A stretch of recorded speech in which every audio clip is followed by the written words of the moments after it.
I'd now like to call the City Council regular meeting for Monday, February 2nd, 2026 at 6:30 PM to order. All rise for pledge allegiance.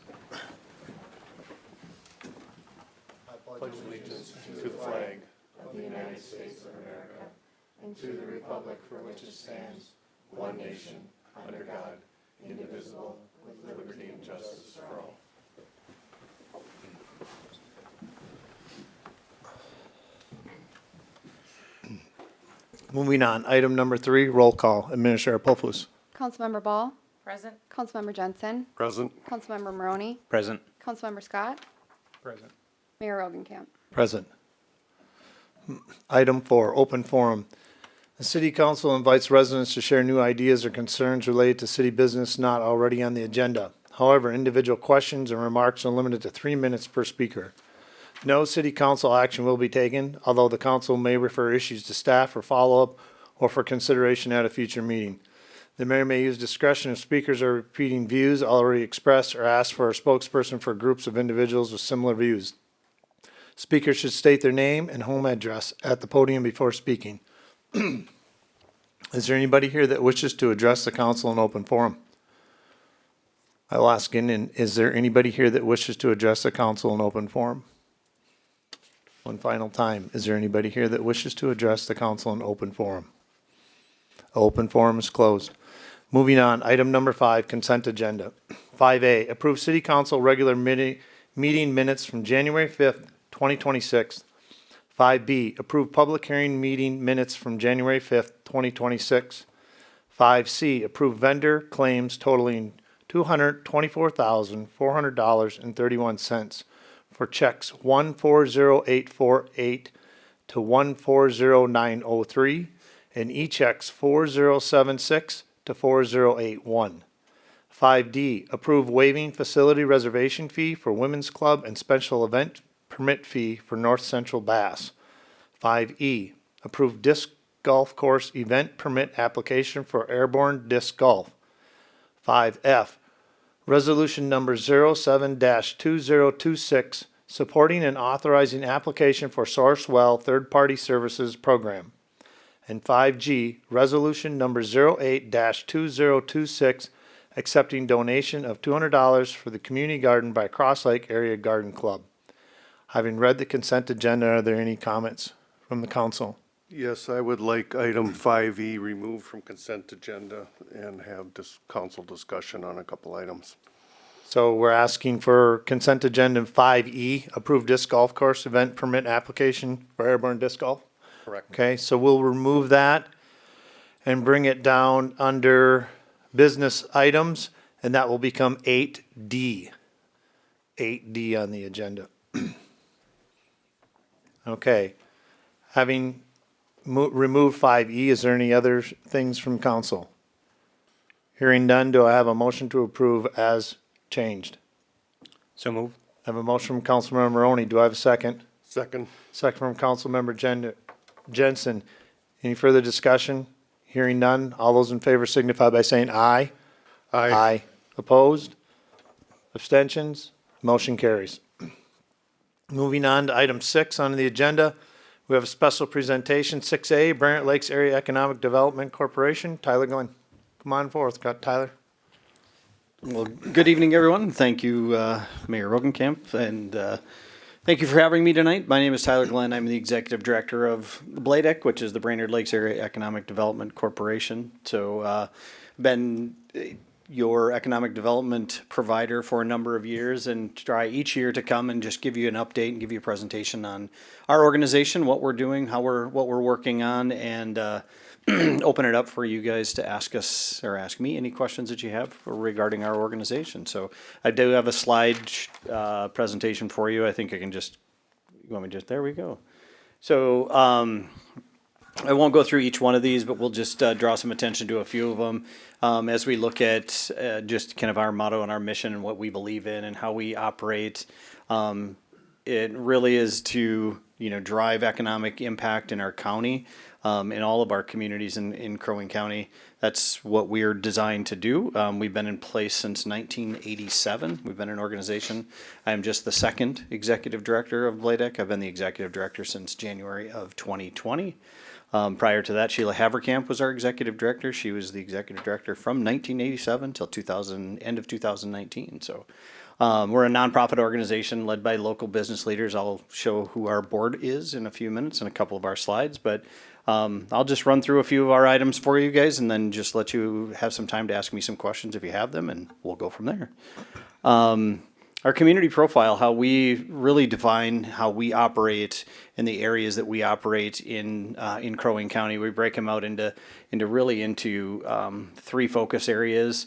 One is the northern section of the county, which consists of obviously Breezy Point, Pequot Lakes, Cross Lake, Jenkins. The eastern part of our county, which is the Cuyuna Range area. I actually have a separate board that operates in the Cuyuna Range area. So the Cuyuna Range Economic Development Group, which is have another full board over there, deal with just primarily just with the Cuyuna Range area. The reason for that is that they receive different funding. So the Cuyuna Range area is part of the Iron Range, and so they receive funding from the state through the Iron Range Rehabilitation Program. So IRRB is what it's called, but their access to dollars is a little bit different in our county just because of that, and that covers the area that is confined by the Crosby School District. So that boundary is what's allowed to access dollars differently than the rest of the county can access. Same dollars they can access actually up on the Iron Range. And then the other section that we operate in through is obviously through the Brainerd and Baxter area. And so we operate typically in 3 different regions as part of our county-wide development strategy. This is just some of our marketing things, why dream, your dream begins with Bladec. We talk about, it's one of the taglines we use is that you can be from the boardroom to the dock in 10 minutes, and we promote that. We promote that to the businesses that are looking to our area. In our area, housing is still a challenge, so we're always going to continue to address that. But as we seek out businesses and opportunities to grow in our county, those are the things that we really focus on, where it's a place that you can play and you can work and live. So it's an opportunity for everyone. I want to touch on our programs, and our programs continue to expand, and it's one of the things that as we go through strategic planning every few years, our board members look to myself and to our staff and honestly ask us what more we can take on. And so some of you are familiar with some of our programs, but I want to highlight a couple more that we've brought on in the last 2 years. Our primary programs, the recruitment program. That program is run by Mike Bierknes, and Mike is our workforce director. He has that program is designed to hire management level positions for the companies located in Crow Wing County. So if you're a member of our organization, you can access Mike's services. On an annual basis, Mike hires between 10 and 15 professionals that come into our community that work here, that live here. The majority of the people that he hires are coming from outside of our region. I have some stats in here in a little bit that'll just kind of show you the impact that Mike's program has on this region and the number of resumes and interviews he conducts on an annual basis. Second program that we have, and both of these programs have been in place since 2017. Our gap financing, our unified fund is strictly a gap financing tool. So we have the ability to assist businesses as they grow, as they expand, or new businesses that are coming to our area. We have a couple primary functions that drive that program. One is job creation. So we will not lend dollars out to a company that is going to create new jobs. And the reason for that is that as an economic development organization, we want to make sure that we continue to watch and help our businesses grow. And by doing that is bringing in new jobs. We are not a primary lender. We will never lend directly to a business. That is not the function of this fund. We're not in competition with any of our financial institutions. We are there to help our financial institutions and help the companies. The program designed to assist and is designed to help create jobs. The decisions are not made by me. I have a separate board, so I bring the loan presentations to our board, and the board makes decisions based off of that. I give recommendations, but we've completed 27 loans since 2017. We've had about just over $2 million that has gone out of that fund in the last 9 years. So it's a program that works really well, and like I said, we just want to make sure that we are not, people can't come to us directly and ask for funds. It has to be part of another loan. So another bank, another lending institution that's borrowing money, and then we can hop in. We don't charge any additional fees. We match rates and terms with the primary lender. We don't charge origination fees. We don't charge anything else. We are going off of the discretion and primarily the direction that the lead bank is giving us. So it's been a really good program for us. Knock on wood, we have not had a loan go bad yet. So when you're a gap lender, you're in a position. You're always in a junior position. We're always in a second or a third position, and thankfully we haven't had one go bad yet. So kudos to those that are making those direct loans to them and providing the lead loan. Thirdly on here, business consulting. We are a satellite location for the Small Business Development Center, so the North Central SBDC that operates out of Central Lakes College. Allison Medic, who is the associate director at Bladek, and myself are both consultants for the SBDC. We provide one-to-one business consulting. We do everything from financial projections to business planning to marketing plans. We map out all of those services for new entrepreneurs. They come through the North Central SBDC, and then they're assigned to Allison and myself to assist them. We provided about 150 hours of consulting last year in 2025. So it's really a good program. It provides free consulting to those entrepreneurs and folks that are looking for assistance getting their businesses up and running. So that's something we brought on in 2021, and very pleased to have that opportunity to partner with the North Central SBDC. The fourth thing that we have is a foot traffic analytics database.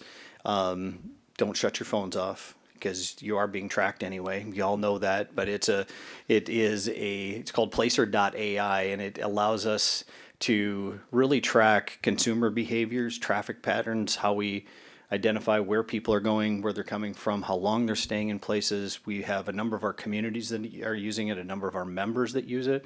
We used a lot of this data as we worked on driving new activity out at the Brainerd Lakes Airport. With this data, we were allowed to help them bring that 7 a.m., 6:30 a.m. flight back out to the Brainerd Airport. They started looking at numbers and realizing that they could continue to maximize the traffic that's going in and out of that airport with this data. Shows us that we can tell the airport in the city and the county that we have over 100,000 people that are going through our airport on an annual basis. This data helps drive some of those types of decisions. It helps some of our other clients just look at where they can get the most eyes on things that they're doing, impressions as people are driving by businesses, locations, new locations. So we help them with a lot of that. It's a really solid platform for us that we tested for about 1.5 years, and we've been now using it this will be year 2. So it's another outstanding tool that we have in our toolbox. Allison Medic is primarily running that program for us. I'll jump back this. Just quickly here, we're an economic development, we're a community-driven nonprofit organization created to preserve and enhance the area's economic base, expanding business, building community, growing jobs. That's the primary objectives that we have. Here was my 2025 board of directors. You probably know a handful of the faces that are on this screen with you. This year, our 2026, our board chair or board president will be Sandy Zutzwiecek, and she is the executive vice president at Essentia Health. And then we'll have Andy Isaacson from CTC, and Andy is the chief marketing officer. He'll be our vice president. Julie Anderholm is our treasurer and secretary, and then John O'Lean will step down and be our past president. So that's the executive committee, and then you can see the rest of the folks on there with Rob Birkland with Larson Group, with Mike Dillon, Harris Charlier, Terry McFarland from Anderson Brothers, and Jim Hokinson with CLA. So I have a really diverse board, and we try really hard to make sure that we have the majority of the county covered as far as impact and individuals. And then we try and look at business sectors and how do we impact the decisions that we're making as an organization through the business sectors that are being complemented here. And we feel that I know I have a really good board right now, and they help drive the decisions that we make, and they help me on a daily basis. So very pleased with that group. Here's my Creedy Board of Directors. You may know a few of these names on here, as I mentioned at the beginning. Jonna Johnson, Dan Brown, James Taylor, Aubrey Coop, who is the chairman of the Cuyuna Chamber, Anita Hollenhorst, Matthew Steele, Jenny Smith, and then Todd Bymark.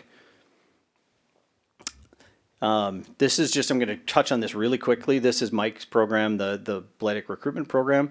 And I just want to touch on and draw your attention to the bottom line there is recruitment numbers in 2025. Mike added 9 new positions, so that we added 1 more at the end of the year. So he actually added 10. He had 9 offers made and declined, which is interesting in this environment. Last year, people were a little bit concerned about taking new jobs or looking at new opportunities.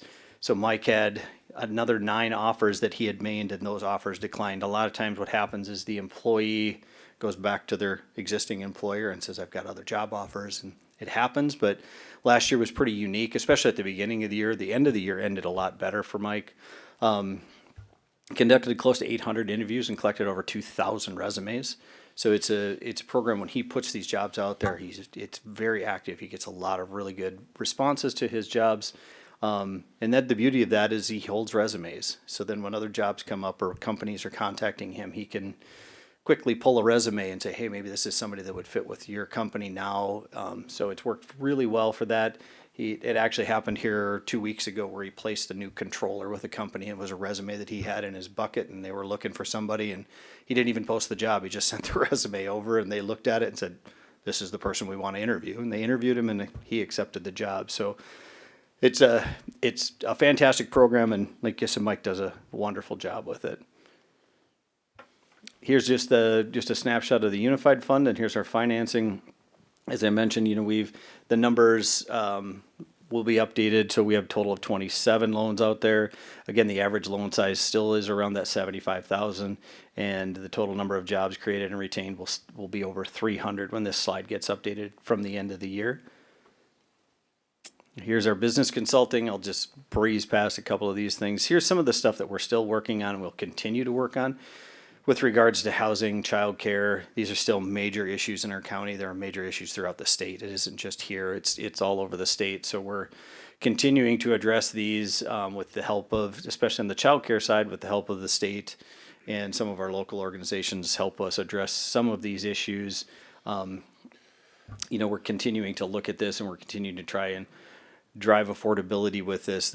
I've had a couple of examples that I just had our state meeting, and they had a project down there that took 10 years and cost them $8.2 million in the city of Laverne. If you guys know where Laverne is at, and the entire organization, the structure itself is owned by the city, is funded by the city. They bring in a nonprofit to run it. It's a really unique setup. How they got about $4.5 million of federal dollars into this program, into this building, but they took a 30,000 square foot, which was a credit card processing center, and gutted the entire building and started new. And now they've got about 130 kids in there, where they have capacity up to 250, and they opened it 4 months ago. So they expect to fill it, but to think about the 10 years and $8.5 million to get a project like that up and running, it's incredible, but it's addressing a real need. So they were excited to get it done, and it was a really interesting presentation on how that got funded. And one of the other things, just so you guys are, you are aware, one of the things that we did is we helped Klaus Stamping with their new expansion up there about 1.5 years ago, and accessed quite a bit of state money for that project up there, which is certainly helping them and helping them address some efficiencies with that new building. So it's been a really good program for us to help them out with some state dollars. Here's our staff.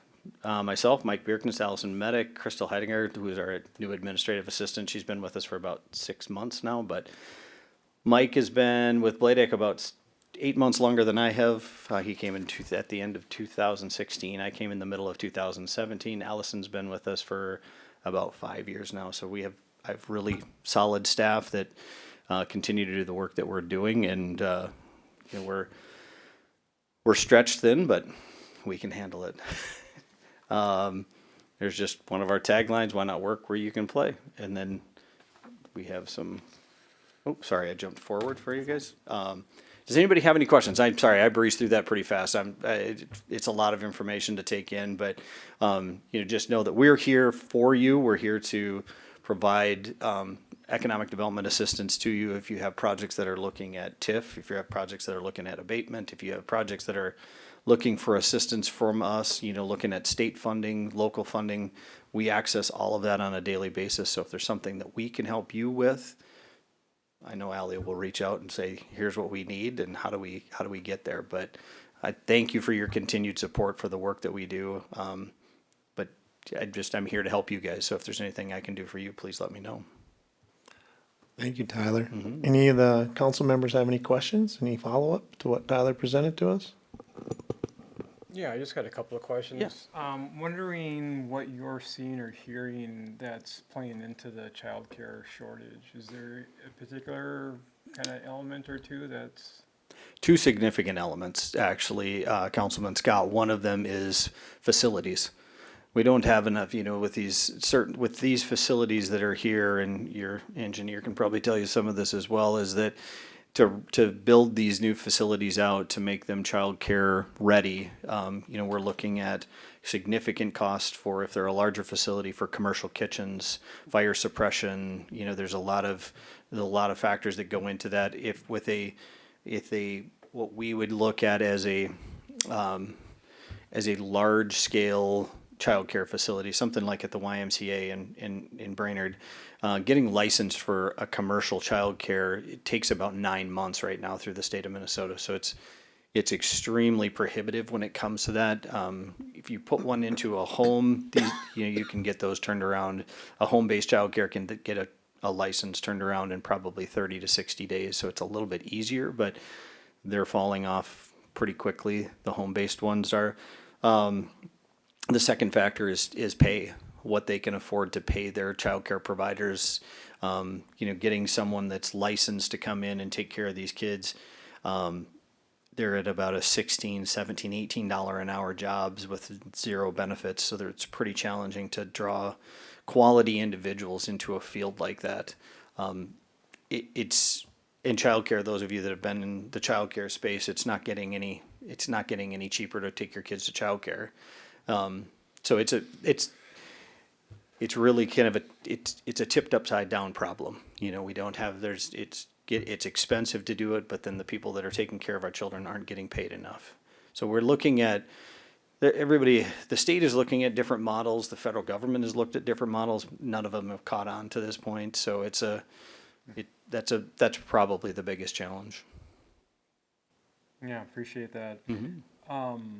Are you collecting any data at all on new home starts? I think we've probably all noticed, you know, an increasing number of new homes being built in the area. And it seems to me like a lot of that's really kind of taken on a different light through the pandemic and coming out of COVID. And I'm just kind of wondering if you guys are gathering any information around why are people building new homes and moving to the area? We are tracking, we do track that data. The trouble with the data is that's at about 1.5 years old. Every time we get it, it's delayed, with the exception of a couple of our communities that really broadcast it. You know, Baxter, as an example, had 49 new housing starts, new building permits or housing permits pulled in 2025. So they come out pretty regularly with those types of numbers.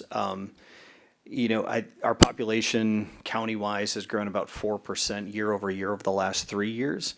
And a lot of that is, the growth is coming in the 45 to 60-year-old bracket here. So we're seeing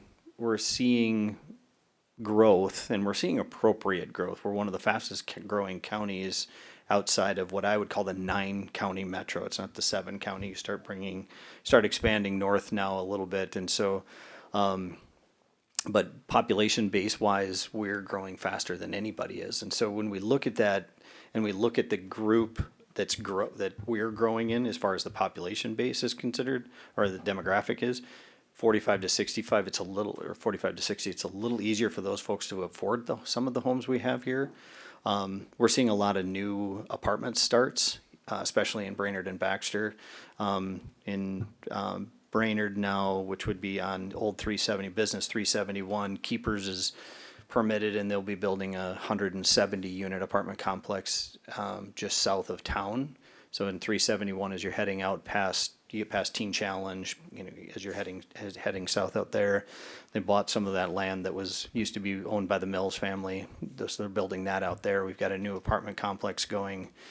And another one in Baxter. We've got 2 senior living facilities popping up down there. So those are, I think we're seeing some transitional housing, people coming off the lake, coming out of that and getting into some apartments. It's not cheap to build. It really isn't. So it is a little surprising that we're seeing it, but we're not seeing it on the affordable side. And that's the challenge that we are facing as an organization, because we're looking at the stress that some of this is putting on our base population, and that ends up being nothing out there is affordable, you know. And I guess we all have different people are going to give you different views, Councilman Scott, on what affordability is. So, but we have that, you know, you start looking at some of the new build outs in Brainerd in that $350,000 to $370,000 range, and those houses they're getting snapped up pretty quickly, but they're what we would deem affordable today. So every community is seeing a little bit of growth, but we're still working on the affordability concept. Thank you. Yeah. Other questions from council? All right. Well, thank you, Tyler, for your Absolutely. presentation. We appreciate it. Yeah, And thank you we guys so appreciate the much. work that you guys do in the county. It makes a big difference, so Yeah. keep it up. We will do that. Thank you right, very great. much. Thank you. Thanks. Thanks, Tyler.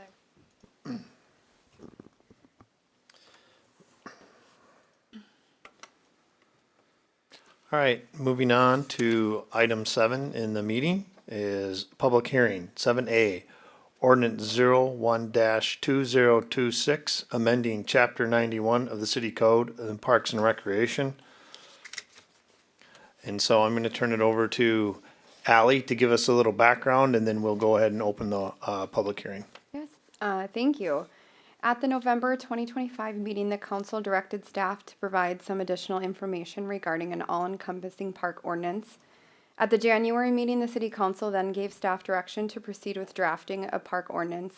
The proposed ordinance in your packet tonight includes amending Chapter 91 of the city code to establish clear rules and regulations for the use of all public parks and recreational areas. A summary of what the ordinance includes is the hour of operations. Per our discussion last meeting, I've included maintaining the existing disc golf course hours, the existing public beach hours, and then the fishing pier, Breezy Point Drive Park, and Four Seasons Trails are proposed to be opened 6 a.m. to 9 p.m. or sunset, whichever is later. No alcohol or drugs allowed in any of the areas. Alcohol is defined in our city code, and then drug/smoking is defined in state statute. All garbage must be disposed of. All animals shall be under control, and no animals should be allowed in the public beach unless it's a service animal. No motorized vehicles unless it is operated by city personnel. There are no fires allowed, and no engaging in offensive, threatening, violent, or indecent behavior in any public area. The proposed draft ordinance has been reviewed by legal counsel, and staff is looking for feedback on the ordinance as drafted and will either come back with changes or is looking for approval of the ordinance tonight, and it would be effective upon publishing it in the paper. So within the next 2 weeks or so. Thank you, Ally. So we've heard the background on it. I'm going to go ahead now and open the public hearing. And the city council invites residents to voice their comments and concerns related to this public hearing agenda item, in this case, updating of our parks ordinance. Individual remarks are limited to 3 minutes per speaker. If someone before you has already made your point, feel free to simply state your agreement instead of repeating the same comments. And speakers should state their name and home address at the podium before speaking. So I will now open it up for public comments. on ordinance 01-2026, an ordinance amending chapter 91 Parks and Recreation of the City Code.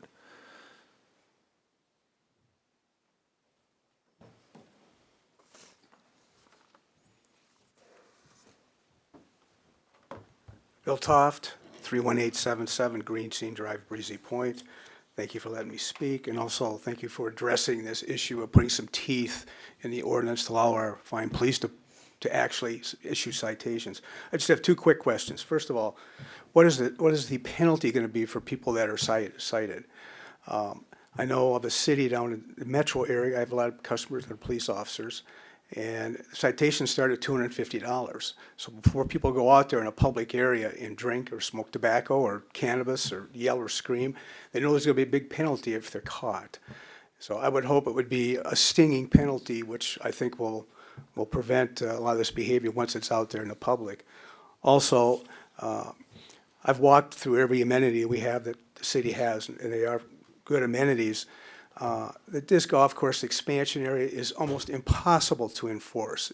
It's probably 500-600 yards away from the parking lot. There's no way to get down there, and I think that's where a lot of issues have occurred. In our opinion, and again, I'm speaking for the Breezy Point Alliance tonight also, I should have mentioned that. We feel that really the only way to actually catch folks and cite them is to have a police officer walking down there on occasion. Another police officer I have as customer mentioned to me that a particular city put an undercover police officer in a disc golf course area and resulted in actually eventually that course being shut down. I guess my point is that I think it's unfair for the police to have to go to the parking lot, traipse through either side by side, or they have no way to get down there if there's an issue. But again, that's all I have. Thank you. Thank you.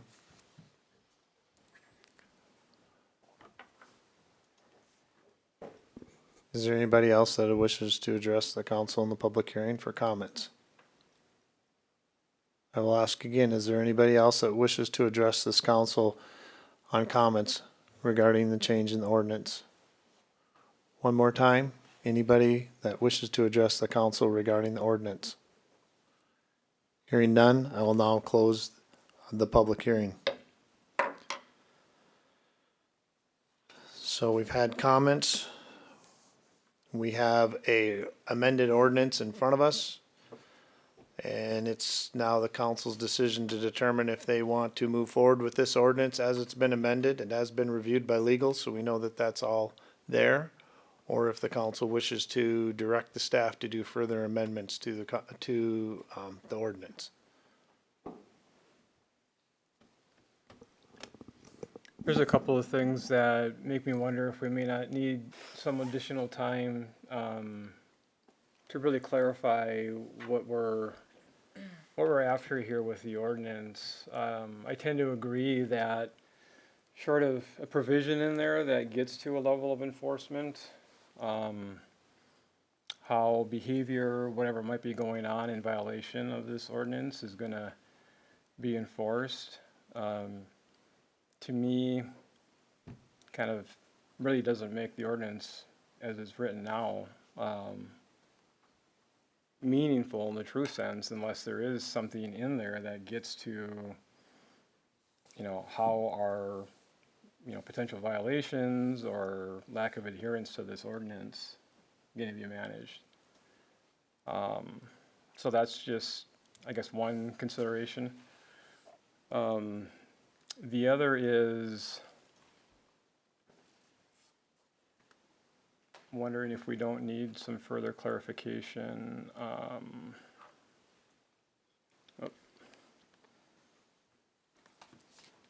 gotta find my place. So under rules and regulations, it gets down into number 2, alcohol and drugs. No alcoholic beverages as defined in chapter 110 of the city code shall be allowed in any public recreational area unless approved through a special city permit for a designated area or event. I'm wondering what is meant or intended behind through a special city permit. I think it might be good to just really clarify under what conditions or types of events would we actually permit and see it acceptable to be consuming alcohol on parkland?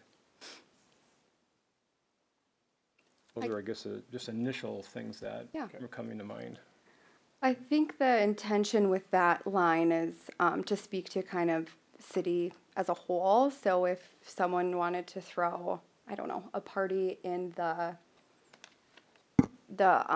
shelter out there and they wanted to get a temporary liquor license, that would have to go in front of the council for approval.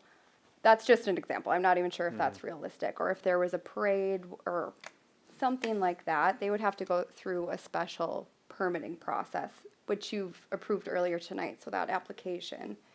I think that's what it's intended to cover, not necessarily in the disc golf course. Obviously, I don't think that there would be any approval of selling liquor there, but if there were to be an event in a public recreational area, I know where I came from, we threw a holiday event and we did a temporary liquor license for our Lions Club to put up a beer tent and to sell their beer to the residents there on city property. So that's what it's trying to capture. If that's not really applicable here, I think that's fine, but I guess that was kind of coming from a past experience. If we were to ever have an event here and we would want to issue a temporary liquor license, it kind of covers that. Yeah, I think it very well could apply in areas of the community. Again, just feels to me like maybe we would want to actually clarify in what park areas of the city would a special event permit as such to allow alcohol to be served. Right? I mean, we may permit it here as an example at this park, but in fact, we may not want it at either of the disc golf courses as an example, or at the public beach, or. Sure.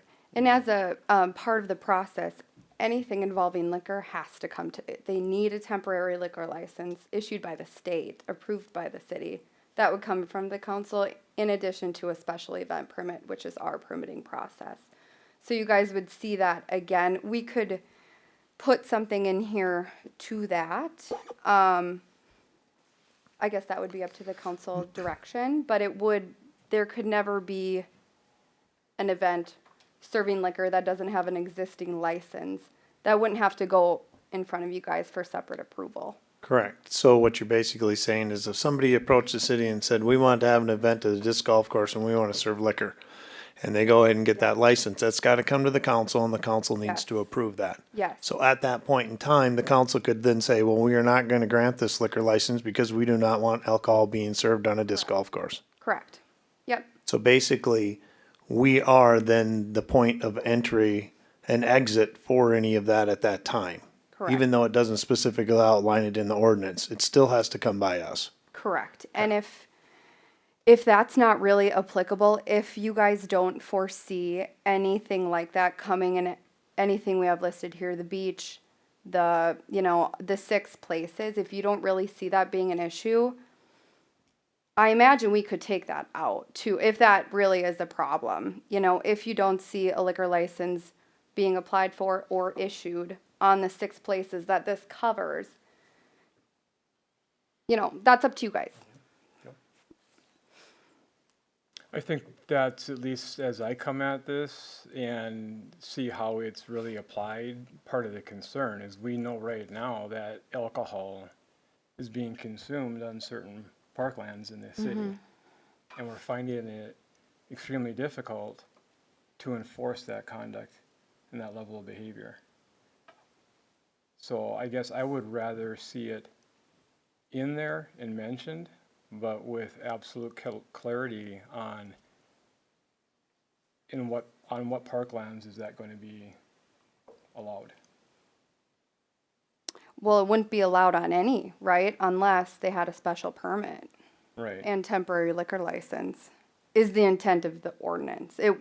It's not allowed right now. It's, we have a separate alcohol city code that speaks to that. Which is chapter 110 of the city Correct. code.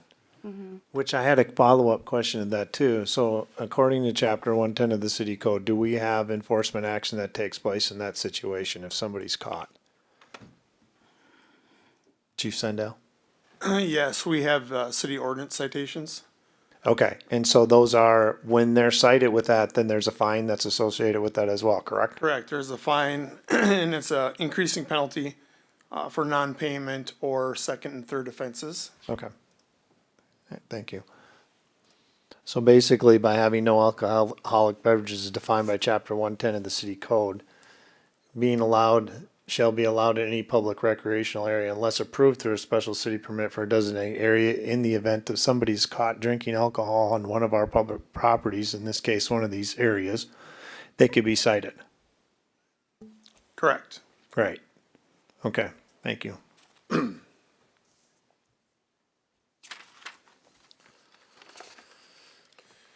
Other questions, comments, input from the council as to what direction they want to go or what they'd like to see?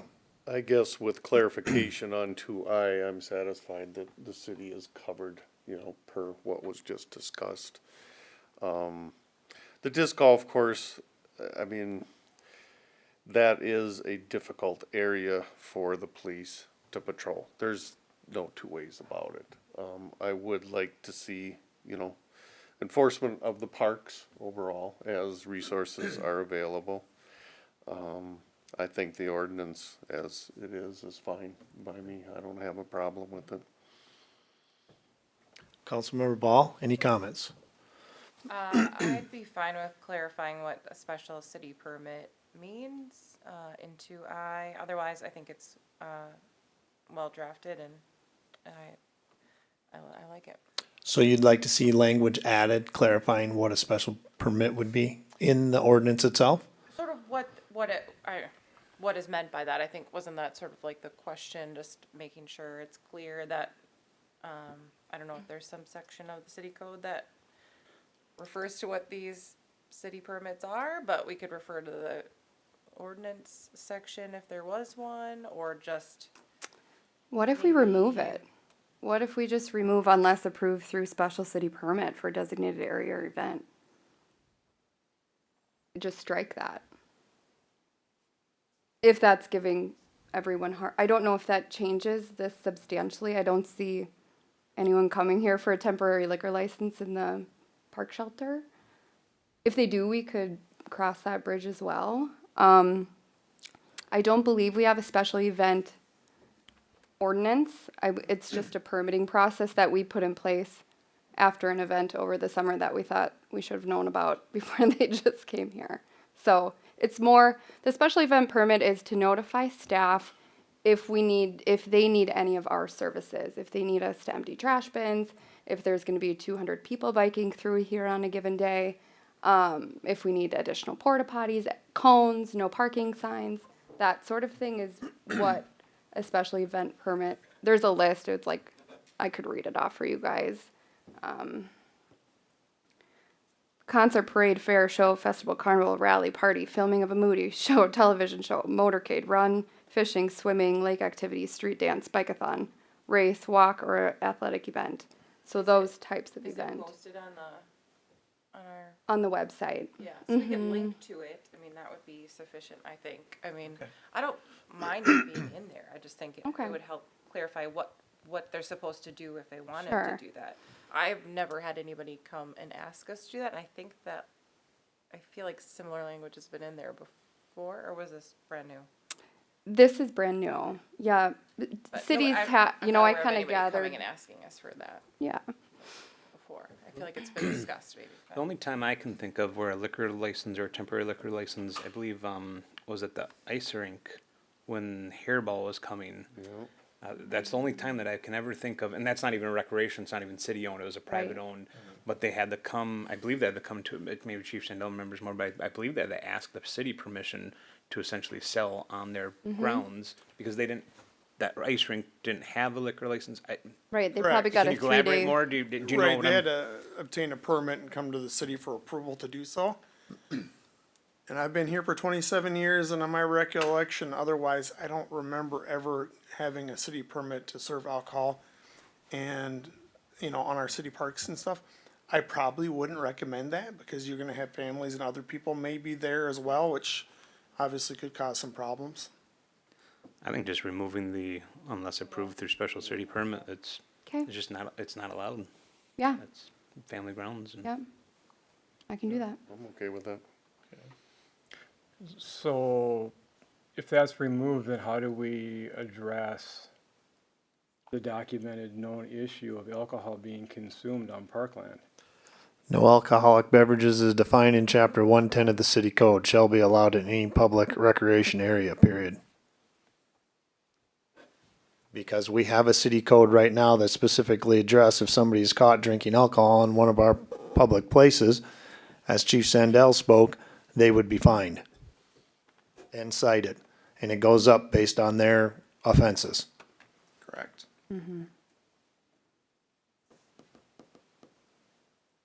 So we already have something in our city code that addresses drinking alcohol on our public properties. We are now specifically outlining it in here. So I'll So make a that- motion to approve the ordinance with that modification to 2I to remove the language unless approved through a special city permit for a designated area or event. I'll second. So I have a motion from Councilmember Ball and a second from Councilmember Jensen to approve the resolution with the striking of, Ordinance. Approve the ordinance. excuse me. Thank you. Approve the ordinance. My bad. Approve the ordinance. See, if I'd have went back to the top, I'd have got it. I should have went back and read it. So approve ordinance 01-2026, an ordinance amending chapter 91 Parks and Recreation City Code. I have a motion from Councilmember Ball. I have a second from Councilmember Jensen to approve it, except with the removal of, and I gotta get back to that, the words unless approved through a special city permit for a designated area or event as outlined in 2I. Further discussion? Where else in this draft ordinance does it speak to not consuming alcohol on parkland if that provision is removed? It's not being removed, only the wording unless approved through a special city permit for a designated area or event is being removed. So 2I would read with the amended language, no alcoholic beverages as defined in chapter 110 of the city code shall be allowed in any public recreation area, period. The unless approved through a special city permit for a designated area or event would be removed from said ordinance if the motion carries.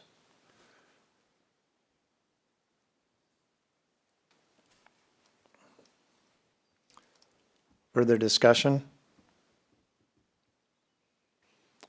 Hearing none, all those in favor signify by saying aye. Aye. Opposed? Aye. Abstentions?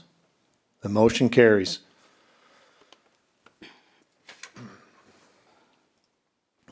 Okay, moving on. We have, moving on to 8, business items. 8A, approved pay application number 14 and 15 to High Tech Construction. Yes, Administrator thank you. Popos. There are 2 applications for payment due tonight. These technically aren't the final pay applications. We're still waiting on our roof claim issue. That won't get resolved until there's no snow on the roof, so probably in the spring. But this is it, thankfully. So if you have any questions, let me know.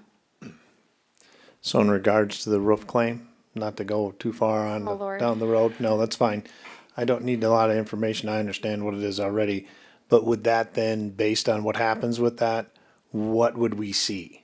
Would we get a credit? Would we get, I don't quite know, to be Okay. quite honest. I know it's in the insurance, okay, in their hands. So the And they've insurance. gotten the samples. okay. And they've been very difficult to work with.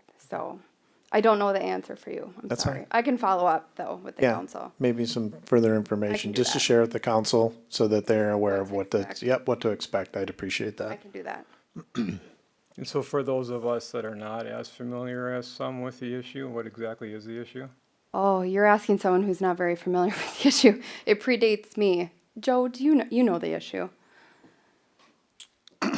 I think it's more of a cosmetic appearance issue with a certain brand and a certain color of shingle that we were made aware. They noticed like it's very subtle shading. That's all I'm aware of. Yeah, I believe there was some discoloring in the There new was. shingles. There was. We sent it off because they're new, and Yes. I think they got discolored after a rain or something Correct. like that. So sent off the samples, and now we're waiting for the insurance claim to So come. basically, they put the shingles on the roof. It rained once, and after the rain, you could look at the roof and see that there was a large area on the roof that was discolored shingles. So there was an issue with the shingles themselves from the manufacturer. As a result, the claim was filed to the insurance company, back through High Tech to the manufacturer saying, hey, you need to honor this. These shingles need to be replaced. Well, here we still are working with the insurance company to get that taken care of. Tyler's smiling over there because he can relate, probably knows the pain that we're going through. But anyway, with that being said, that's the situation right now. So that's where samples were taken off the roof, sent in, said, hey, listen, here it is. There were pictures taken of the roof, so they were made aware of it. And so, of course, it's winter. There's snow on the roof. They can't really see it right now. So once the snow disappears, then that's the process. So that's what I know, and that's pretty much it in a nutshell right now. So Thank you. Is it more of a warranty question though, not an insurance, or insurance is just assisting us in securing it? well, it's basically to have them replaced and hold the manufacturer accountable for bad shingles. Okay. So basically, manufacturer accountable. exactly, Okay. because it's a manufacturer defect. Yep. I mean, you put a brand new shingle on, it rains once, and you have that. It's definitely something with the manufacturer. So that's where that whole process is at, and that's why it's going the route it's going. So Thank I'm sure if Jerry was here, he could tell us the whole story because he's Oh, yes, been he involved in could. it from day one. So Good. any other questions regarding that? Do I have a motion to approve pay application for number 14 and number 15 to High Tech? So move. I have a motion from Councilmember Maroney. Do I have a second? Second. I have a second from Councilmember Ball. Further discussion? Hearing none, all those in favor signify by saying aye. Aye. Opposed? Aye. Abstentions? The motion carries. Moving on. Item 8B, Edgewater Circle Project Assessment Discussions. Administrator Polfus. I know, the saga continues. So as you know, the City Council approved the reconstruction project on Edgewater Circle in coordination with Pelican Township early last year. At the time, the city anticipated assessing the full amount to the Edgewater South Condominium Association with the expectation that the costs would then be allocated among the individual owners. When I went to submit the assessment roll approved in December to the county for inclusion on the property taxes, the county informed me that the parcel ID number is not a taxable parcel. So after consulting with our legal counsel, the assessment process completed last year is not valid because the assessment cannot be applied to the association as a whole. So there are two options for you guys to consider tonight.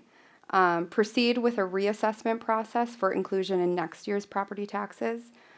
Each individual condo owner would be approximately $800. We'd do a final calculation if approved.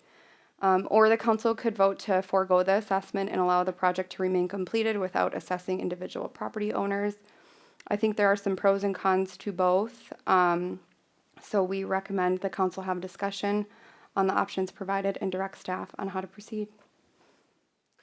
Thank you, Administrator Polfus. Does the council understand the information? Okay. So basically, we have two options. One is to go ahead and reassess the individual property owners and have them pay it. Would be assessed on next year's taxes, which of course realize the project's already been completed in 2025, so we're looking at a year later. Realize if we go that route to do reassess, we do have to have another public hearing. Am I correct? Yes. Because they have to have an opportunity to be given to speak to the council in regards to that. Correct. The other way is to go ahead and say, we just take it on the chin and say, yep, that was on us, and we absorbed that. So that's our two options. So what's the council's pleasure? I guess I'd like to see option one. We already approved it once. It should be assessed. If it's 1 year later, so be it. Okay. Other comments from the council? Yeah, I think I agree with Councilman. That makes sense to just assess the amounts to the individual units. Okay. Councilmember Maroney? I'd agree. Okay. Councilmember Scott? Well, I guess as of right now, I'm the outlier. I don't know under what situation we do an improvement and then assess the benefiting properties after the fact. I think this has got the potential of setting a very troubling, challenging, complicated precedence and approach. In fact, I almost wonder if there isn't something that says once an improvement to city infrastructure is made, and I don't know the answer to the question, but is there a window of which how long you can go back and actually assess? I think that's a question that we probably need to answer before we take any action on this. It Yeah. just doesn't feel to me right or in a good place that we've moved forward, we made the improvement with the intention of assessing it, as it turns out. The identifying benefiting property owner is not able to be assessed, so now we're gonna come back a year later and assess them. I don't like that. This is, to me, another example of what happens when things move too fast. Well, I would say that part of the process that happened here is and to your comments, Councilmember Scott, and to the other council members, I can see it go both ways. So I'm not sitting on one side or the other. I'm basically kind of saying, okay, what do we do? Because either way sets a precedent. Now, in one way, I agree, Councilmember Scott is correct. Is there a legal ramification? And we don't know that for sure. So I'm not sure. I can't answer that. Is there or not? I don't know if there's a window there or how that looks. I think along the other idea is with regards to the project itself, yeah, I think there just was some miscalculations made. One of the challenges we ran into here is it was not the city's project. Now, I'm not laying the blame at somebody else's feet. I just think that there was a lack of coordination between the two entities to make it a positive all the way around. So, you know, at the end of the day, we still have to figure out what we want to do and what direction we want to go. So I am kind of hearing that maybe, I don't know about the rest of the council, if they'd want to vote on it now or if they want some information back from Administrator Pulfus before we do so. Can I clarify the legal process? So there is a reassessment process as defined by state statute. Correct. It says the assessment or proposed assessment or any part thereof is or may be invalid for any reason. The council may, upon notice and hearing as provided for the original assessment, make a reassessment or new assessment as to such parcel or parcels. So there is a statute as defined. With no timeline involved. So it just No says at any timeline time. involved. I ran this by legal counsel and he said Perfect. that was an Okay, option. thank you. So yes, as I read it, I can, if you guys direct me, I will confirm No, that. the state But- statute spells it Yeah. out in black and white, and basically it does not have a time frame in there. And Sounds like Yeah. it's been done before. Well- I think this happens probably more often than it should, but it was, you know, it was an administrative error for sure. And I It also was a mistake. talked to Jerry and asked him, because our association was assessed years ago, there was no issue, and the answer I got from Jerry is you really have to go look at the titles when you're making these decisions on, do you assess the association or the individual property owners, because there's gonna be, this will come up again. It's a good learning lesson. All right, so we've heard some comments on both sides. I hear, you know, go back, reassess. I've heard a comment that, you know, basically it's up to the council. I guess what we need is a motion or an action item to be able to get the staff to move forward because they're gonna go based off of what this council decides. So that's where we're stand. I'll make a motion that pending legal counsel affirmation that we go back and reassess the individual property owners. I'll second. Okay, so I have a motion from Councilmember Roney, a second from Councilmember Jensen to move forward with reassessing the individual property owners, just to and clarifying with legal, just to make sure everything is good there. Further discussion? Hearing none, all those in favor signify by saying aye. Aye. Opposed? All right. Abstentions? The motion carries. All right, staff, you Thank know the you. direction. Yes. Won't happen again. 8C, proclamation of Food Share Month. Councilmember Jensen. Well, this will be the third year that the city has supported the Lakes Area Food Shelf for Minnesota Food Share Month.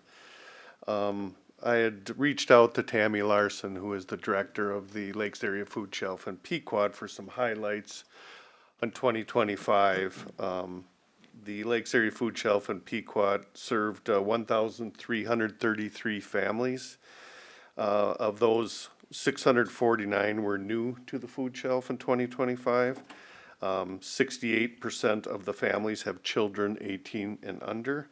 110,000 pounds of food donated or rescued from local grocery stores, convenience stores. Also in the city of Breezy Point, this year, the Commander will be a food collection point, the Commander Bar. The resort at North Star will be doing it once again.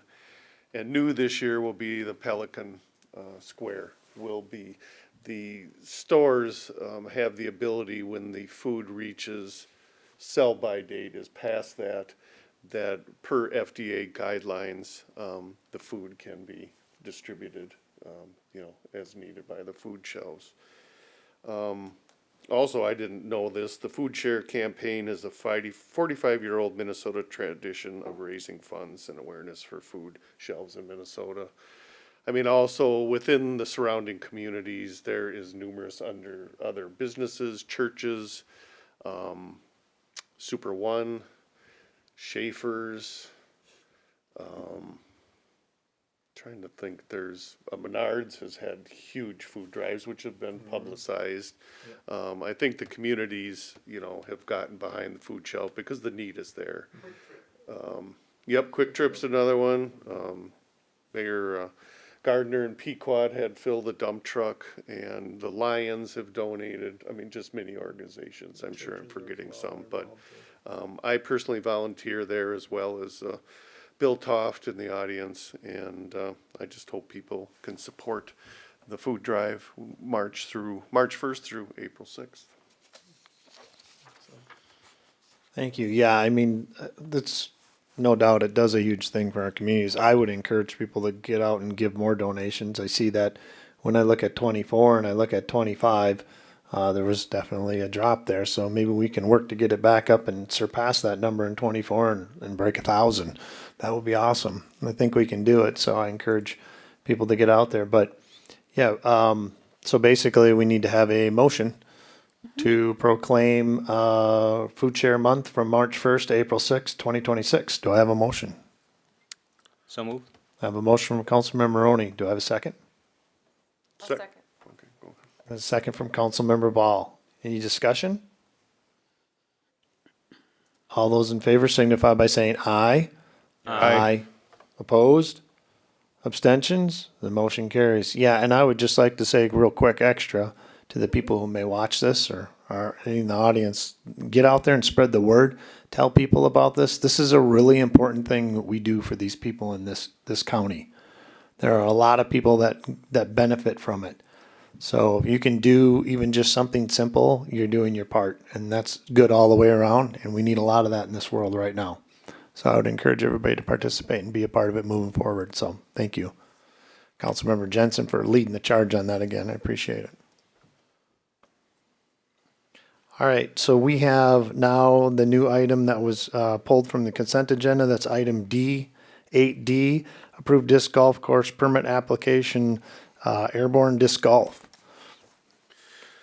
The reason I asked for this to be pulled, we all know, I mean, the disc golf permit process was very long and tedious. I mean, Parks and Recs spent numerous hours.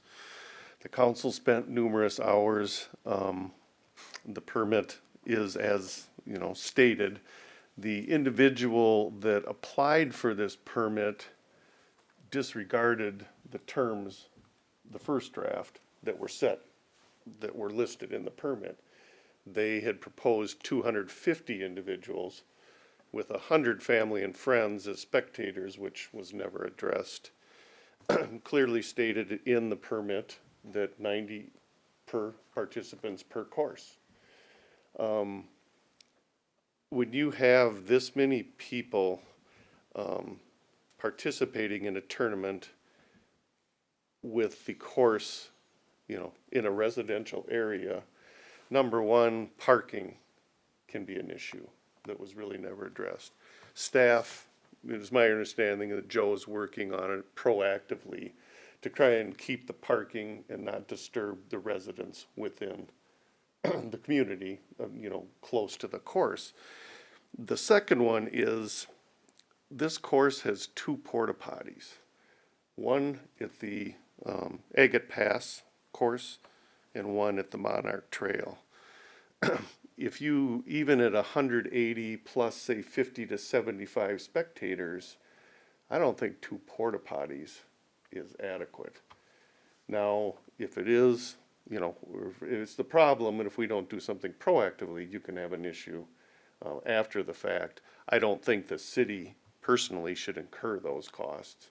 I think there should be a minimum of at least 1 more on each course for a total of 2 for each. And I also don't feel that at this point in time, disc golf course event permit should be on a consent agenda. I think they need to be for discussion by the council. The council is the approving authority. With all the issues and things that have gone on over 2 years, I mean, my first 2 years in council, along with Councilmember Scott, Councilmember Maroney, and Councilmember Ball, we were consumed by it. We need to take a close look at these permits and have a set and monitor what goes on. So those are 2 things I see as an issue. I would also hope that we do have some police patrolling of the parks to include the disc golf courses for those events. I don't think it's appropriate to try, you know, for the police to be there 8 hours a day, but I think there needs to be a presence during these. This is the first permit that's ever been issued. So those are concerns that I have, and I think we need to keep close set of eyes on this. So what would you like to do then? What is your, I mean, you're the one that pulled it off the consent agenda, so I guess I'm trying to get a feel for what you're thinking. You've got some concerns, it sounds like, but what I also hear is a couple of those concerns, council member, are ones that we'd actually have to go back in and readdress that permit, which to do it now is a disservice to the person who did the permit in the first place, in my mind, just being honest. That's not what I was told by Administrator Polfus. Okay. I checked, because I knew this question was gonna come up. That the council has the discretion to require the person, the group that applied for the permit, to also supply 2 additional porta potties. Okay. Now, as far as parking, I can't speak to what Joe has arranged or is working on, but he is working with them to try and specific areas, keep it out of the residential areas, and we don't need to redo the event permit to do that either, correct? If I may, you could approve it upon contingent on 2 additional porta potties. That's up to the council. I mean, you guys can, you can approve whatever you feel comfortable approving.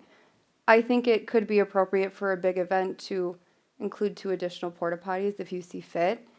If not, we can see how it goes and learn and add porta potties to the next. I think every application we get may be different number of attendees, different number of participants. This is kind of a learning experience for us all on how to process these. So yes, you could approve it contingent upon getting 2 more porta potties out there. Yeah, and I don't have a problem with it. It's whatever the council wants to do, I'm willing to listen to. So I guess it's up to the council is how they want to move forward with this permit. And I will make sure that as we have future permits, they get put on the agenda for discussion. I mean, I've never really agreed with permits, you know, the events for these courses, period, closing down public courses. But that being said, if they're gonna get passed, we have to do what we can to mitigate issues that have occurred, for the residents, the abut the courses is, I guess, where I'm coming from. Yeah, and all I'm stating is I'm not stuck on one side or the other. Yeah. Okay? Understood. That's, what this council wants to do, I'm fine, unless it's something that I see as egregious, and I'm gonna stand up and say, well, hold on. But at this point, if that's what you guys wanna do, or if that's what you feel, then that's how we take action, is to make a motion on it, and if you wanna take action on this permit and approve it or disapprove it, then put in what you want to amend it, so that then that's brought back to the permittee that's talked, and then staff have to go back to them and say, well, yeah, the council approved it, but you've gotta do this. Then it's on them. So I guess all I'm saying is that if that's what you want, then that's how this process works. I believe prior to the additional course, there has been, I can't say permitted because I don't think we had the whole permit through, but there has been tournaments at the existing course. Correct. At least 3 tournaments. There's probably been more, but 3 that I can think of. What were the number of participants? 90. Okay. And maybe 95 because I know they can throw a temporary basket up to be able to get 1 more basket and get 5 more participants. At that time, we've only had 1 porta potty on the 9-hole course. So, you know, you have 2 now. To my knowledge, I don't think we had, I can't speak, I don't know if any complaints came in front of the council. Maybe the police, maybe Public Works were involved. I do believe maybe the first one we had parking issues. And so, or maybe the first one, that's when we said we put temporary no parking on one side of the street. Joe's nodding his head, so I know we at least did that. That might have been from even the police department or Public Works. Again, going back to the porta potty, we had only 1 there before. To my knowledge, I don't think that the tournament required to bring additional 1 in. I think it was kind of held to 1. So just giving you some history that with 90 players, 1 course, 1 porta potty did work before. Times change. I don't know if that's still going to be, but just kind of restating the facts of what has been worked before. I kind of agree with Mayor Rogenkamp that, you know, this was a lengthy process to go through the application process and figure out what we wanted to ask for. We all sat and saw this numerous times, and while I agree that, you know, we can certainly make amendments, we kind of have to see what happens first, because I think even the council said, let's see what happens first, and maybe we don't allow it ever again. Again, we can't start judging a book by its cover if we've never had a tournament like this before. You know, we don't know the course of action of how the tournament director is going to run it. You know, it's an actual controlled event. And it looks like the insurance is covered by the PDGA Association. So, you know, it's not just an individual running it, it's a Professional Disc Golf Association ran tournament. Well, okay, but that means nothing to me. I mean, And it certainly doesn't mean anything to the residents that live in this area that have had to deal with one issue after another. And for any of us to sit here and say we're unaware of what those issues are is a bunch of BS. There have been events that were held there last summer before this permit was in place, and it was a mess. We had people parking on roads. We had residents that couldn't even get through the road. And frankly, I question the credibility of the applicant when all of a sudden you apply for a permit and you're identifying players and spectators to be 250 people. And once it's discovered that the max on a course is 90 people, oh, we reapply. Okay, 180 in total. I don't buy it.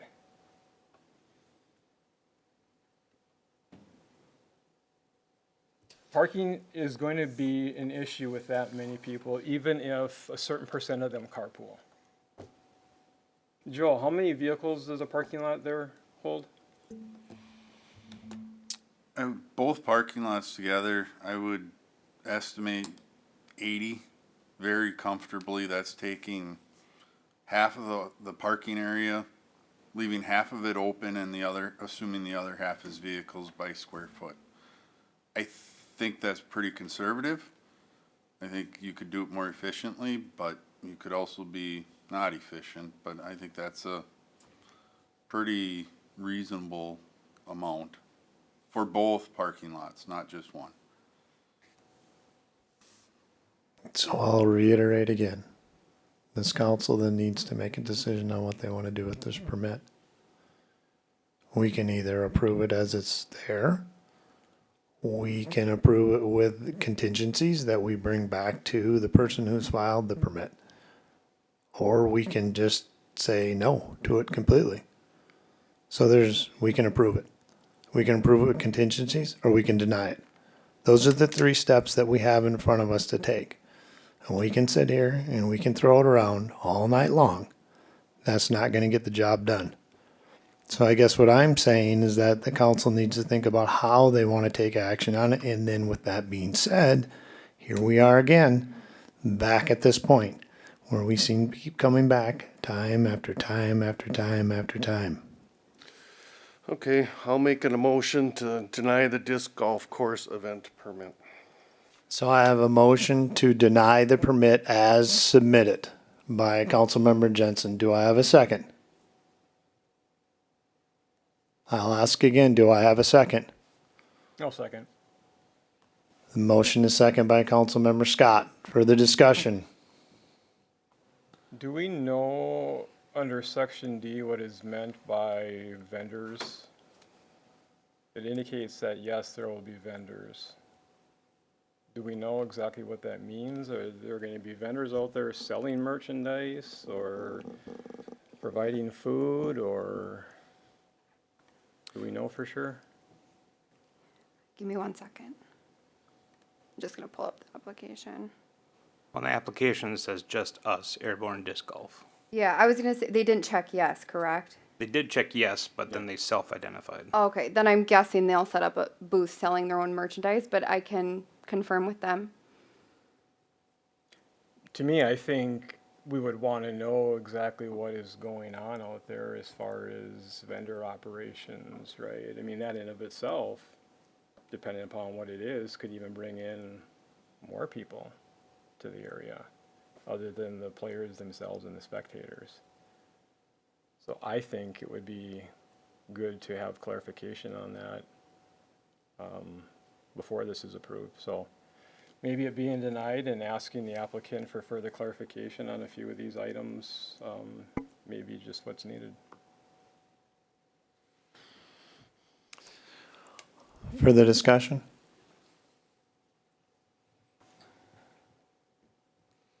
Hearing none. All those in favor of not allowing this permit signify by saying aye. Aye. All those opposed? Aye. Aye. Abstentions? Motion fails. So we're still with the permit in front of us. So I'm inclined to approve the permit with conditions. I agree with Councilman Jensen that that they should have 2 additional porta potties. That's sort of my opinion with that number. Just a quick Google search will tell you that 2 is probably not enough. I don't know if that's accurate or not, but that will be, I make a motion to approve the permit with the additional condition of 2 additional porta potties, 1 for each course. Okay. And second, clarifying what their vendor is. doing, and 3, making sure we have that insurance information, which right now says more information upon approval, which I assume that's a given, but All right, so we have a motion from Councilmember Ball to approve the permit with 3 contingencies. 1, add additional porta potties, 1 at each course. 2, clarify the vending and what the situation is there with regards to what they're going to be doing and what type of vending it is. And 3, all the information regarding the insurance provided to the city, basically, because we don't have that right now. Yes, perfect. Okay. So do I have a second to that motion? I'll second. I have a second from Councilmember Maroney. Further discussion? So we're on the verge of potentially approving a permit without the full benefit of understanding exactly what is going to be taking place there on this day, specifically thinking about vendor operations. Correct? They would have to clarify that and that information would have to be shared with the city. So they're gonna tell us what the vending, what they're gonna be doing with the vending. I would guess that if staff feel that it's a very onerous thing that they're gonna be doing, that they would bring it back to the council for further consideration. Well, Yes. how would that work if the permit is potentially going to be approved tonight? But it's approved with the contingencies, Councilmember Scott. So the idea is if they don't meet the contingencies, then the permit doesn't get passed. Can What's the we, contingency on the vendor though, is what I'm getting at. I What's the I tipping have a point? idea. Table it. Why don't I find this out? I'll bring the permit back, list the contingencies. You can approve it all at once, or deny it all at once. I'm fine with that. If that, we could do it either way, whether we want to approve it as Ball said or that's table fine. it. I mean, Just another we option. have time. just a clarification, are you concerned about food or beverages or just in general? Like if we said, because Airborne Disc Golf, I'm assuming is selling disc golf wares, could we just put a stipulation that the vendor only is allowed to sell disc golf wares, discs, bags, towels, etc., and not bring in the food and beverages? Is Well, I that, is that what you're looking for, or No. you'd really want to see what it is? No, I really would like to see what it is. Understood. First off, to understand how much money is potentially to be made through this permit on city property.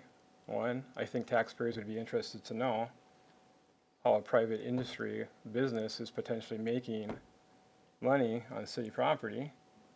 But then secondly, it's to understand the potential for that many more people on location that day while this event is taking place.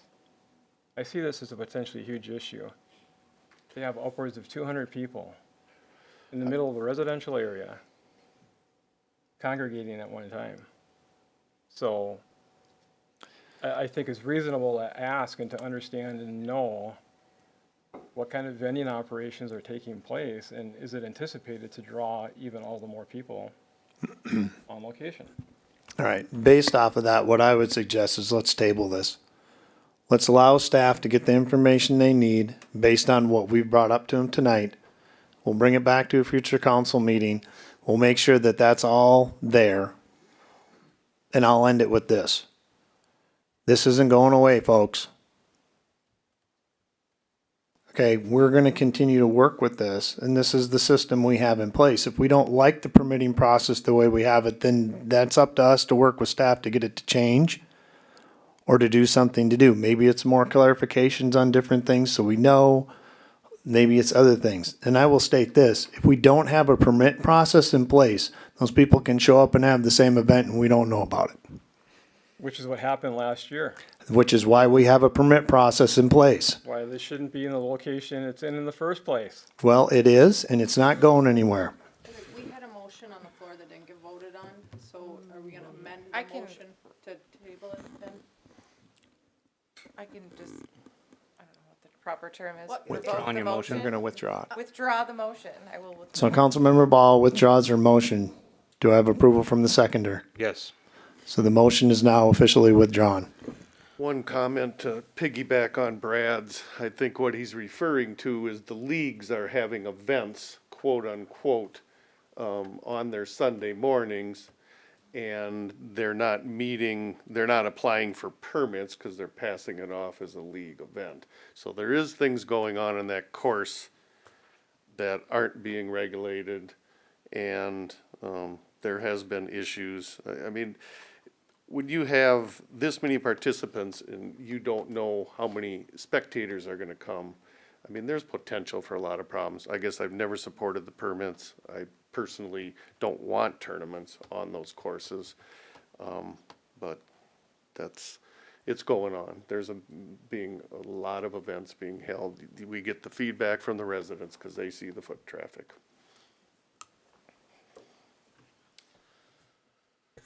Any other comments from council before I move on? All right. Hearing none. I'll move on to item 9 in the agenda, departmental updates and council reports. 9A, city administrator strategic planning reminder. That's Pretty all much it says is. what it is. It's tomorrow night and we start at 5 5. p.m. 5 p.m. Okay, so 5 p.m. tomorrow night, strategic planning meeting here in City Hall. And then you do have informational item of November cash and investment, so the council received all that, so they can look at that. I do have a quick report on parks. Parks did meet. We looked at the master plan that was brought back to us by Witzeth. If I'm getting it right, yeah. And we went through some processes of looking at some changes. I think Park Commission had a good meeting with that and directed Witzeth to make those changes to the master plan. The next step, I believe, is to wait for the master plan to be completed before the Park Commission meets again, and then to look at that and to make forward progress with regards to what they're looking at there and steps in that process. So that's what Parks did when they met this last month. So is there any other council reports? How about roads? Did roads have a meeting? No? There'll Okay. be one this Okay, month. perfect. So we'll have an update. All right, anything from P and Z? Unfortunately, family events took me away from that. Okay, sounds good, thank you. And then fire. Yeah, I can do a Rebecca. quick, Yep.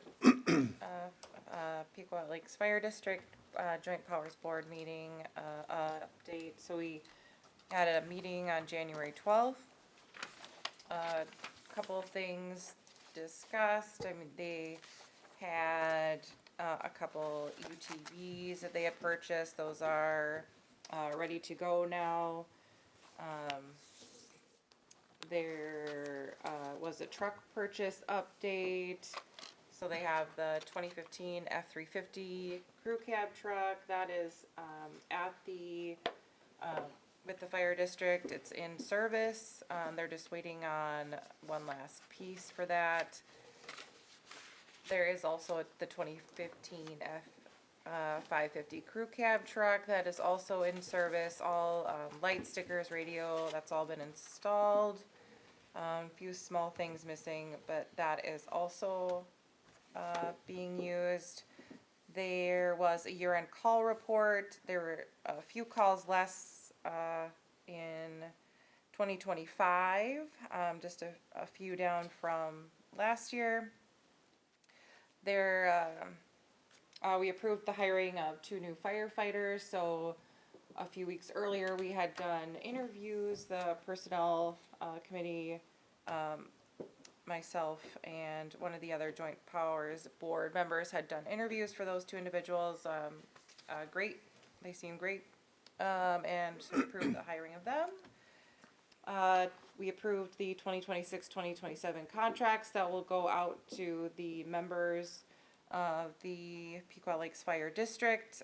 Just a reminder that Pequot and Breezy do get invoiced their own fees for being part of the Joint Powers Board, or Joint Powers. We also certified some service credits for those firefighters and then approved a relief benefit level increase, which is just sort of standard practice that the Joint Powers Board approves that benefit increase. Excellent. That What, the relief board. yeah, approves. what does the 2 new hires bring our numbers to? Are we close to 30? Asking that, but Are we getting close to the 30 mark? Because 30 is full I, capacity. yeah, I feel like we're probably still around 25. 5, I don't 26, something remember. like that. Yeah, Okay. 25, 26, All right. but Moving in the right direction, so, okay, still doing great. really well for numbers, I think. and- Yeah. Yeah. Good. Thank you. And thank you for your work for doing the interviews. Appreciate that work too. So good report. Anything to add, Councilmember Jensen? The only thing one thing I remember, and we'll touch on this tomorrow, the number of calls between Pequot and Breezy were basically the same. So Yep. there's Yeah, other I know. discussion surrounding that. Yes, there is. Yep. So, all right. Thank you. Any other reports? Hearing none, I move to the final item, which is item 10 on the agenda, which is excuse me. Oh, sorry. Yes, Chief Sandell, I didn't see you wave your hand. I apologize. Go ahead. Mr. Mayor, just an update. Yes. Officer Salvold and Officer Garby have registered to take EMT training. So when they're complete, we will have 2 paramedics and 3 EMTs. Excellent, excellent. An excellent article that was in the dispatch. Thank you. Congrats, well done. It's excellent and keep up the good work and happy to hear that. I know as we got a nice thank you card from the mayor of Cross Lake who commended the city as well as Chief Sandell for the work that we're doing with our police department. And anybody that lives in the city of Breezy Point can be very, very proud of what we have going on with our public service in regards to our police because we have set the bar and we've set it pretty high.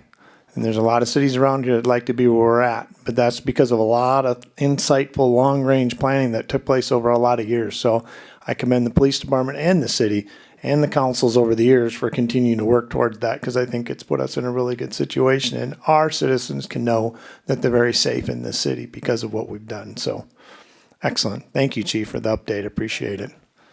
Any other reports from staff? Okay. Then I'll move to item 10 on the agenda, which is a motion to adjourn. Do I have a motion to adjourn? So moved. I have a motion from Councilmember Jensen. Do I have a second? Second. Second from Councilmember Maroney. All those in favor signify by saying aye. Aye. Opposed? Abstentions? The motion carries. Meeting is now adjourned at 8:02 PM.